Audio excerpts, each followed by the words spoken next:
Di balik kabut pegunungan Jawa yang sunyi, tersimpan kisah seorang raja yang membangkitkan kejayaan dari reruntuhan. Bukan dongeng, bukan legenda semata, ini adalah sejarah nyata tentang seorang pemimpin yang menyatukan negeri, membangun peradaban, dan menorehkan namanya dalam prasasti batu selama berabad-abad. Inilah kisah Sanjaya, Sang Raja Agung Mataram, yang memulai segalanya dengan keberanian, keyakinan, dan satu tujuan, membangun kejayaan Nusantara. Kerajaan Mataram kuno berdiri pada abad ke-8 hingga awal abad ke-11. Raja pertama di kerajaan Mataram kuno adalah Rakai Mataram Sang Ratu Sanjaya atau dikenal sebagai Sanjaya. Sepanjang sejarah kerajaan Mataram kuno ada 3 dinasti yang pernah berkuasa, yaitu dinasti Sanjaya, dinasti Shailendra, dan dinasti Isyana. Sanjaya merupakan pendiri kerajaan Medang sekaligus raja pertama yang berkuasa sekitar tahun 730 January 6 Masehi. Namanya dikenal melalui prasasti Canggal, prasasti Mantiasih, dan prasasti Wanua Tengah Teri serta naskah Carita Parayangan. Walaupun naskah Carita Parayangan bukan sumber primer, tetapi naskah tersebut dapat dijadikan sebagai bahan pengecekan dan pembanding serta pelengkap. Dalam prasasti Mantiasih, Sanjaya disebut dengan gelar Rakai Mataram Sang Ratu Sanjaya. Berbeda dengan gelar para penggantinya, ia menggunakan gelar Sang Ratu, itu artinya posisinya lebih tinggi dari para maharaja. Setelah dicek menggunakan naskah Carita Parayangan, akhirnya terungkap bahwa gelar Sang Ratu yang ia sandang tersebut karena ia mewarisi dan menjabat sebagai raja di 3 kerajaan, yaitu Sunda, Galuh, dan Medang. Dalam prasasti Mantiasih yang dikeluarkan Maharaja Dia Balitung tahun 907, nama Rakai Mataram Sang Ratu Sanjaya tertulis pada urutan pertama dari para raja yang pernah memerintah kerajaan Medang. Sanjaya sendiri mengeluarkan prasasti Canggal tanggal Oktober 732 yang berisi tentang pendirian sebuah lingga serta bangunan candi untuk memuja Siwa di atas sebuah bukit. Candi tersebut kini hanya tinggal puing-puing reruntuhannya saja yang ditemukan di atas Gunung Wukir, dekat Kedu. Prasasti Canggal juga mengisahkan bahwa sebelum Sanjaya bertakhta sudah ada raja lain bernama Sana yang memerintah Pulau Jawa dengan adil dan bijaksana. Setelah Sana meninggal dunia karena gugur diserang musuh, keadaan menjadi kacau. Sanjaya putra Sanaha, saudara perempuan Sana, kemudian tampil sebagai raja. Dengan gagah berani ia menaklukkan raja-raja lain di sekitarnya, sehingga Pulau Jawa kembali tentram. Prasasti Canggal ternyata tidak menyebutkan nama kerajaan yang dipimpin, Sana dan Sanjaya. Sementara itu, prasasti Mantiasih menyebut Sanjaya sebagai raja pertama kerajaan Medang yang terletak di Pohpitu. Adapun nama Sana sama sekali tidak disebut dalam prasasti tersebut. Dengan demikian dapat diperkirakan bahwa Sana bukanlah Raja Medang. Dengan kata lain, Sanjaya memang mewarisi takhta Sana namun mendirikan sebuah kerajaan baru yang berbeda dari sebelumnya.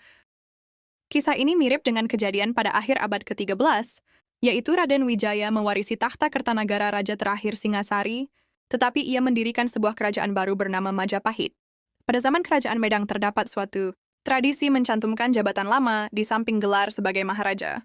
Misalnya, raja yang mengeluarkan prasasti Mantiasih 907 adalah Sri Maharaja Rakai Watukuradya Balitung Darmodaya Mahasambu. Itu artinya jabatan lama Dia Balitung sebelum menjadi raja. Medang adalah sebagai kepala daerah Watukura. Sementara itu, gelar Sanjaya sebagai raja adalah Rakai Mataram Sang Ratu Sanjaya.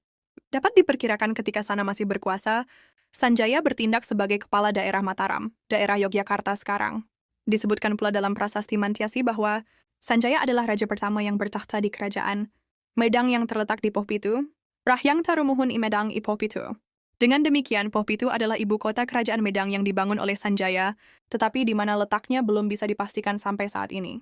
Kapan tepatnya kerajaan Medang berdiri tidak diketahui dengan pasti. Seorang keturunan Sanjaya bernama Daksottama memperkenalkan pemakaian Sanjaya Warsa atau kalender Sanjaya dalam prasasti-prasastinya, antara lain prasasti Taji Gunung tahun 910, prasasti Timbangan Wungkal tahun 913, prasasti Tulang tahun 914 dan prasasti Tihang tahun 914. Menurut analisis para sejarawan, tahun 1 Sanjaya bertepatan dengan tahun 716 Masehi dan besar kemungkinan itu adalah tahun di mana Sanjaya berhasil mendapatkan kembali takhta warisan Sana. Nama Sanjaya juga dapat kita jumpai pula dalam prasasti Pupus yang ditemukan di daerah Semarang pada tahun 822 900 Dalam prasasti Pupus ini disebutkan bahwa Sanjaya telah meninggal atau Rahyangta, asal-usul dan perjalanan hidup. Sumber utama tentang kehidupan Sanjaya berasal dari prasasti Canggal, tahun 702 yang ditemukan di Gunung Wukir, Magelang, Jawa Tengah. Dalam prasasti ini disebutkan bahwa Sanjaya adalah putra dari Sannaha, seorang bangsawati dari kerajaan sebelumnya, dan keponakan dari Raja Sana, penguasa Jawa yang meninggal dan meninggalkan kekosongan kekuasaan. Setelah wafatnya Raja Sana, terjadi kekacauan dan perebutan kekuasaan. Dalam situasi ini, Sanjaya tampil sebagai tokoh yang mampu menyatukan kembali wilayah kerajaan. Dengan keberaniannya dan kepiawaian dalam berperang serta mengelola kerajaan, ia naik tahta dan mendirikan kerajaan baru yang dikenal sebagai Mataram kuno. Masa kejayaan Sanjaya sebagai raja? Di bawah kepemimpinan Sanjaya, Mataram mengalami masa awal kejayaan. Ekspansi wilayah. Sanjaya berhasil memperluas wilayah kekuasaannya di Jawa bagian tengah. Ia mengonsolidasikan wilayah-wilayah yang terpecah-pecah dan memperkuat struktur pemerintahan. Pembangunan dan keagamaan. Sanjaya dikenal sebagai raja yang sangat taat kepada ajaran Hindu Shaiva. Ia mendirikan banyak tempat suci dan candi untuk memuja Dewa Siwa. Prasasti Canggal menunjukkan komitmen religiusnya yang kuat dan perannya dalam menyebarkan agama Hindu di Jawa. Administrasi dan hukum. Ia memerintah dengan adil dan menciptakan stabilitas politik serta kemakmuran. Ekonomi di wilayah kekuasaannya, warisan budaya. Warisan kebudayaan yang ditinggalkan termasuk tulisan-tulisan dalam aksara, Palawa dan bahasa Sanskerta, yang menunjukkan hubungan budaya dan diplomatik dengan India Selatan. Kematian dan warisan. Tidak ada catatan pasti mengenai waktu dan sebab kematian Raja Sanjaya. Namun setelah kematiannya, tahta kerajaan dilanjutkan oleh keturunannya, seperti Rakai Panangkaran, yang meskipun menganut agama Buddha Mahayana, tetap menghormati warisan Sanjaya. Dinasti Sanjaya sendiri terus berkuasa secara paralel atau bergantian dengan dinasti Shailendra yang beragama Buddha dan memegang pengaruh besar dalam sejarah Jawa kuno hingga abad ke-10. Raja Sanjaya adalah tokoh penting dalam sejarah Nusantara, terutama sebagai pendiri dinasti Sanjaya dan kerajaan Mataram Hindu. Kepemimpinannya menjadi fondasi awal, kejayaan kerajaan-kerajaan besar di Jawa dan warisannya masih terasa hingga kini melalui peninggalan arkeologis, prasasti, dan pengaruh budaya. Prasasti Canggal menunjukkan komitmen religiusnya yang kuat dan perannya dalam menyebarkan agama Hindu di Jawa. Administrasi dan hukum.